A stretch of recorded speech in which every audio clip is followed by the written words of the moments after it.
In this video, we are going to go through 3 things to fix your diastasis recti once and for all. Diastasis recti is when there's an ab separation and there is not a lot of tension created between the two six-pack ab muscles. This can happen frequently after childbirth, although the diastasis will happen for most people by the end of their pregnancy, usually by the 38th week of the pregnancy. We would like that to heal and reduce by 6 to 12 weeks postpartum. But if it doesn't and you feel like you have a hole in your stomach, you most likely have diastasis recti.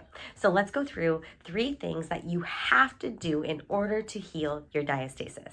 Number 1 is you have to learn how to do a transverse abdominus contraction.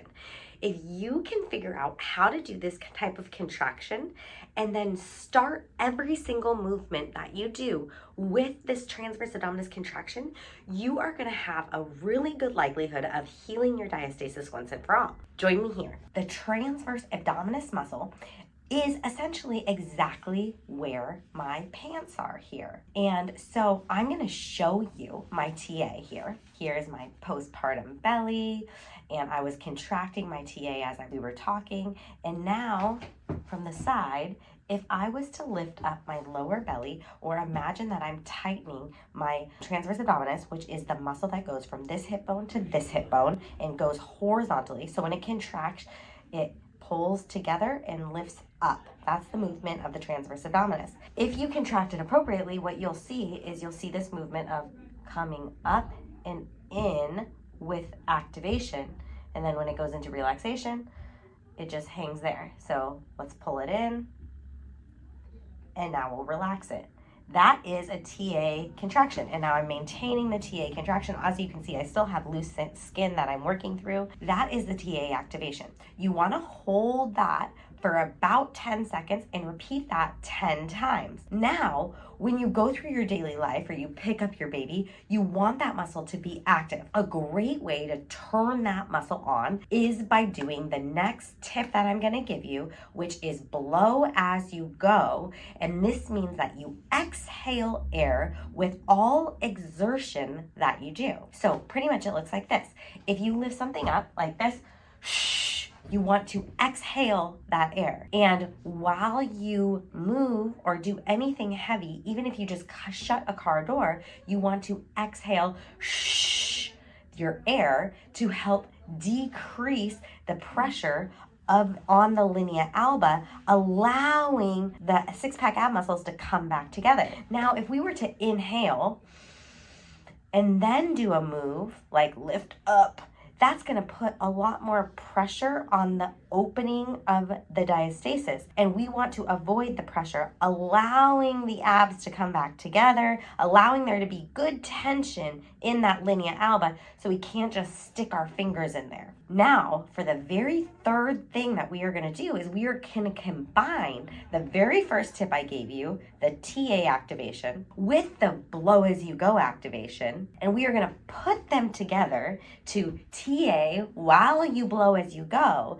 And what that is going to do is it's going to take the pressure off the pelvic organs. It's going to take the pressure off the linea alba, allowing the diastasis to close, have more tension, and then therefore allow healing to begin. Here's what that looks like. So here you see my stomach. We're in a completely relaxed state. If I inhale into my diaphragm, you are going to see the air go here. If I exhale, I'm letting the air leave. Now on the activation of the TA, the blow as you go, I'm going to inhale. As I exhale,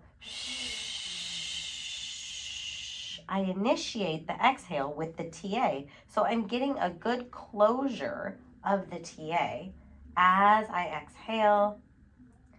And then I'm going to hold for 10 seconds. I'm not doing a Kegel. I'm simply just holding my TA. And then I'm going to let it go. We're going to do that again. Inhale. Now I'm going to exhale.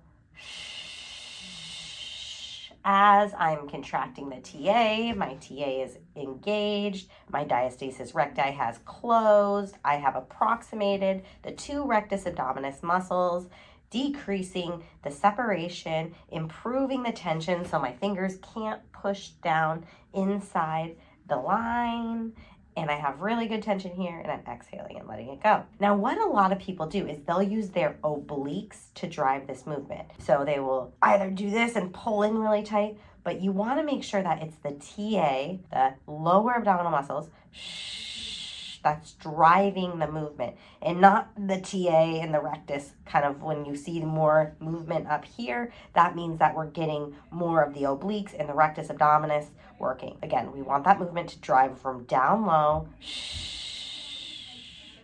without over recruiting the obliques, without over recruiting the rectus abdominis.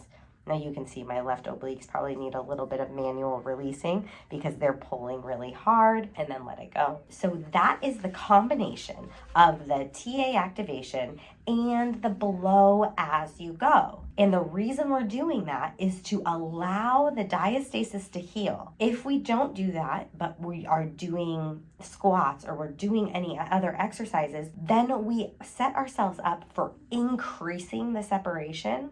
A lot of people will do like oblique work when they're trying to heal their diastasis, and you want the transverse abdominis to do all the work and to drive the movement, because that is what's going to truly heal the diastasis recti. So that is a very important aspect in the entirety of healing diastasis recti. So I really hope you found this valuable. If you've already returned to your exercise programming, your fitness classes, your bar 3 classes, your Orange Theory classes, you've gone back to training to run a marathon or a half marathon, please make sure that you take care of healing your diastasis recti, because if you don't heal your diastasis recti, this can lead to perpetual things like back pain, hip pain, knee pain.